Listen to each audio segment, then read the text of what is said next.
여러분들은 혹시 주변에서 암을 조기에 발견하셨다는 이야기 들어본 적 있으실까요? 암 중에서도 특히 대장암의 경우 이미 손쓸 수 없이 진행되어 버리고 나서야 발견됐다는 얘기가 주로 들려옵니다.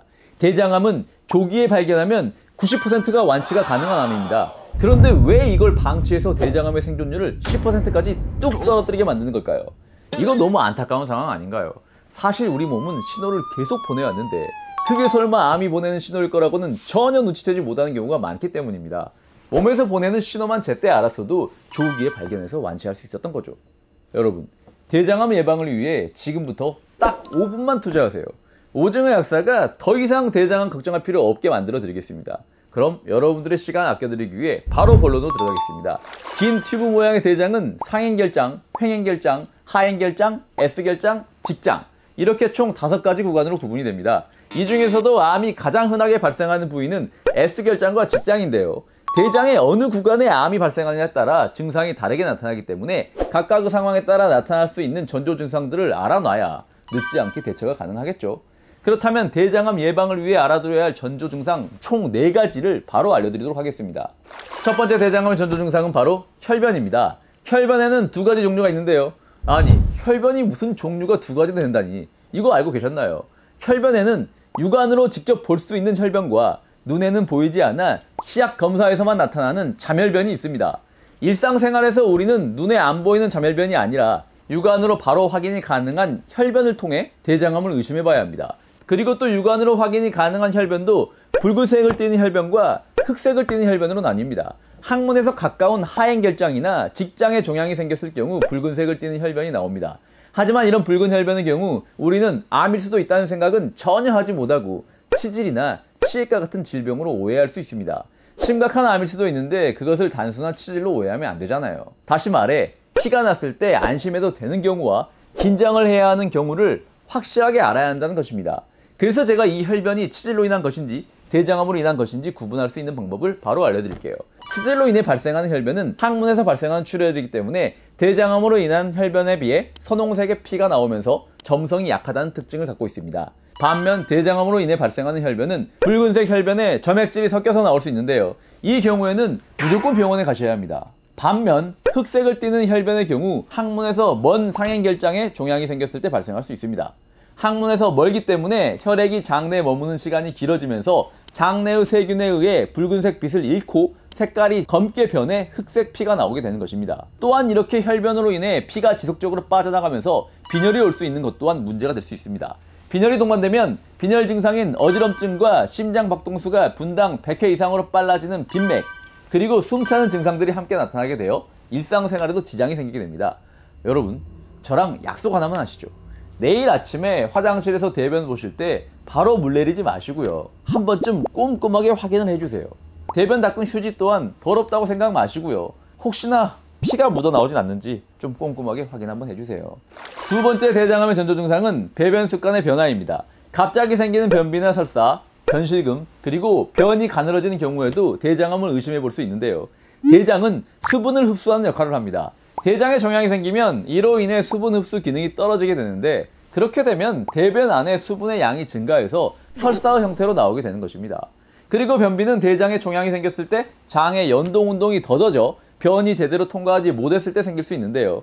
대장암으로 인해 변비가 생긴 경우 일반 변비와는 다르게 변이 심하게 팽창하고 통증도 훨씬 셉니다. 그리고 또 변비가 대장암 발생 위험을 높인다는 연구 결과도 있는데요. 변이 오랫동안 장에 머물면 소장에서 항문까지 연결되는 긴 대장은 위와 소장에 비해 변의 독성 물질과 접촉하는 시간이 상대적으로 길어지게 됩니다. 그렇게 되면 대장 점막이 독성 물질에 취약해져 종양이 생기는 것입니다. 변비는 주로 왼쪽 하행결장에 대장암이 생긴 경우에 발생하는 증상인데요. 대변이 횡행결장을 지나 하행결장으로 가는 동안 농축되어 단단해지고 하행결장은 상행결장에 비해 폭이 가늘기 때문에 하행결장에 생긴 종양이 커질수록 대변이 내려오는 통로가 점점 좁아지게 됩니다. 통로가 좁아질수록 대변은 더 가늘어지고 종양이 더 커지게 되면 결국 변비가 생기게 되는 것입니다. 여러분들 중 변비 있으신 분들 분명히 있으실 텐데요. 혹시 지금 영상 보시고 머릿속이 막 혼란스럽고 그러진 않으신가요? 설마 내가 대장암일 수 있는 건가? 이런 생각 드실 수 있을 것 같은데요. 그래서 제가 일반적인 변비와 대장암으로 인한 변비를 구분할 수 있는 방법을 알려드리도록 하겠습니다. 변비가 발생하는 주기와 기간을 확인해 보시면 되는데요. 서울 아산병원 외과에 따르면 변비 증상이 이틀에서 3일 또는 3일에서 4일 주기로 반복될 경우 일반적인 변비일 확률이 더 높고, 반면에 대장암으로 인한 변비는 일주일 이상 지속되거나 아주 불규칙적으로 나타나는 경우가 많다고 합니다. 그렇기 때문에 변비가 얼마나 지속되는지 혹은 어떤 주기로 발생하는지 잘 체크해 보시는 게 좋겠죠. 물론 일주일 이상 지속되는 변비가 모두 대장암 때문은 아닙니다. 다만 조심하자는 거죠. 대장암으로 인해 발생하는 배변 습관의 변화에는 설사와 변비 이외에도 변실금도 있습니다. 변실금이란 나의 의지와 상관없이 찔끔찔끔 변이 새어나오는 증상인데요. 변실금은 주로 항문과 가까운 직장이나 S결장에 종양이 생길 경우 발생하게 되는데, 직장 끝부분에 생긴 암이 항문으로까지 침범하면서 항문 조임근이 제대로 작동하지 못해 변실금이 나타나게 되는 것입니다. 변이 새어나옴과 동시에 심한 잔변감도 발생하게 되는데요. 그렇게 되면 대변을 누웠어도 시원하지가 않고 변이 남아있는 것 같은 찝찝함이 사라지지 않게 됩니다. 지금까지 제가 알려드렸던 배변 습관의 사소한 변화도 암의 전조 증상일 수 있으니 꼭 기억해 두시고 그냥 넘어가서 병을 키우는 일이 없도록 하시죠. 다음 세 번째 대장암의 전조 증상은 복통과 배를 만졌을 때의 이물감입니다. 복통과 배의 이물감은 주로 우측에 위치한 상행결장에 종양이 생겼을 때 발생하는 증상인데요. 사실 복통은 단순한 복부팽만과 소화불량으로 인해서도 흔하게 생기는 증상이기 때문에 평소에도 장 건강이 좋지 않으셨던 분들은 크게 이상한 증상이 아니라 생각하고 가볍게 넘어가실 수도 있습니다. 하지만 대장에 종양이 생긴 경우에도 복부팽만과 소화불량으로 인한 복부 통증이 생길 수 있습니다. 그런데 여러분 그거 아시나요? 대장에는 통점이 없어 통증이 거의 느껴지지 않습니다. 그렇다면 왜 복부에 통증이 발생하는 것일까요? 복부의 통증은 대장이 아픈 것이 아니라 대장 주변의 압력의 변화로 인해 근육이나 다른 장기들이 아파서 발생한 것이기 때문입니다. 이 경우 주로 배의 오른쪽 중간 정도 되는 곳에 통증이 느껴집니다. 여러분 지금 여기 한번 만져보시겠어요? 여기가 우측 복벽인데요. 혹시 뭐가 만져주신 분 계신가요? 저는 탄탄한 복근만 만져지는데 우측 복벽에 덩어리가 만져진다는 것 또한 대장암의 증상 중 하나입니다.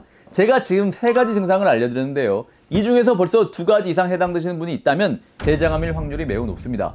대장암 검사는 다른 암 검사에 비해 간단하게 할 수 있으니 부담 없이 검사 한번 받아보시는 거 추천드리겠습니다. 이 외에도 4번째 증상으로 방귀와 대변에서 심한 악취가 나는 것이 있습니다. 종양이 생기게 되면 대장에서 부패가 심해지고 말로 표현할 수 없는 생선 비린내 혹은 계란이나 양파가 썩는 것 같은 냄새가 날 수 있습니다.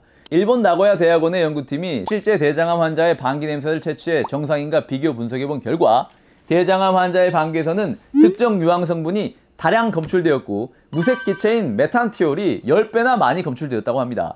다시 말해 방귀에서 나는 악취가 대장암과 긴밀한 연관관계가 있었다는 거죠. 최근 들어 방귀 냄새가 좀 지독해졌다고 해서 냄새 고민만 하지 마시고 이 냄새가 한 달 이상 지속되면서 다른 증상들이 중복되어 나타난다면 꼭 검사 받아보시는 것 추천드리겠습니다. 추가로 이유 없이 체중이 감소하는 증상이 발생하거나 잠을 충분히 자고 스트레스도 안 받았는데 항상 피곤하고 기운도 없고 극심한 피로를 느끼는 경우도 대장암에 걸렸을 때 발생한 신호 중 하나입니다. 무엇보다도 주기적인 건강검진을 통해 대장 내시경 받아보시는 것 가장 중요합니다. 가족력이 있거나 염증성 장질환 병력이 있는 경우 혹은 대장에 1cm 이상의 용종이 있었던 분들은 1년에서 3년마다 대장 내시경 검사를 해주시는 것이 좋고, 일반적인 분들의 경우는 5년 주기로 대장 내시경 검사를 받아보시는 것 추천드립니다. 여러분 지금까지 대장암의 전조 증상에 대해 알아봤는데요. 대장암은 유전적인 원인으로 인해 생기는 경우도 있지만 요즘에는 식습관이나 생활습관 같은 후천적인 원인으로 인해 발생하는 경우가 늘어서 30대에서 40대에도 자주 발생하고 있습니다. 대장암을 막는 식습관으로는 식사하실 때 소고기나 돼지고기와 같은 육류, 햄, 소시지와 같은 가공육 섭취를 좀 줄여주세요. 대신 이것으로 인해 부족해진 단백질은 닭고기나 생선, 두부 등을 통해 채워주시는 것이 좋습니다. 거기에 식이섬유가 풍부한 채소와 과일을 꾸준하게 섭취하시는 것도 잊지 마시고요. 또한 일상생활에서의 신체 활동을 증가시키는 것 또한 중요합니다. 서울대병원 강남센터와 분당 서울대병원 소화기내과 공동연구팀의 연구 결과 복부 비만을 갖고 있는 사람의 경우 대장암 발병 위험도가 더 높아지는 것으로 나타났습니다. 평소에 계단 오르기와 같은 운동을 꾸준히 해주시면서 내장지방 쌓이지 않도록 주의해주세요. 내 몸에서 보내는 대장암 신호 4가지 꼭 기억해 두시고 주기적으로 대장 내시경 받는 것도 잊지 마세요. 그럼 다음 시간에 더 건강해져서 만나요.